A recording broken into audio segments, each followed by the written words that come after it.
এই বাড়িটির গ্রাউন্ড ফ্লোরটা আমাদের 950 স্কোয়ার ফিটের মধ্যে সাজানো আছে।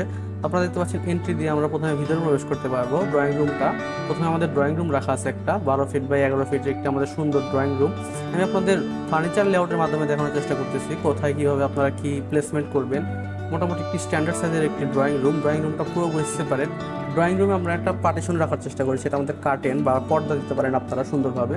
পর্দা দিয়ে আমরা ভিতরে প্রবেশ করবো। ভিতরে আমাদের শুরুতে একটা বেডরুম দেওয়া আছে, বেডরুম 1। এখানে আমাদের 12 ফিট বাই 10 ফিটের একটি বেডরুম দেওয়া আছে।